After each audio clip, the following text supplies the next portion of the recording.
Hello mga ka-idol, for today's video mga ka-idol, maghimot ang chicharon mga idol.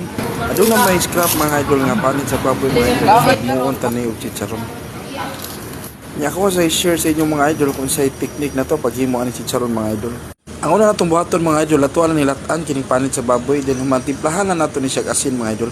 Butangan na nato ni luya, kay bali ang kanang luya mao na siya makapawala sa anghit sa baboy. Pagka humanog lata mga idol, atuala na siyang taguron. Ginanglan inani lang kadaka mga idol, dili si kay gagmay kayo, di sa hidagko kayo, nasakto na sa diha kadakon.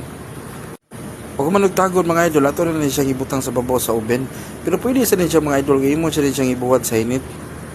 Pag humanog bulad mga idol, atuala na siya siyang prituhon. Kinanglan nga pinakahinay dyan nga kayo mga idol.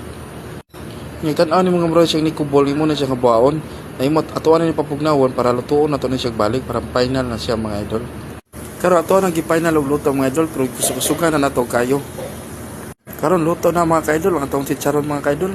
So bali ato lang na siya timplahan mga ka-idol og magic sarap og butangan nato gamay nga lang-halang, butangan nato ni gamay nga chili powder. Nya nami kini siya mga ka-idol, parisan nato nig suka mga idol.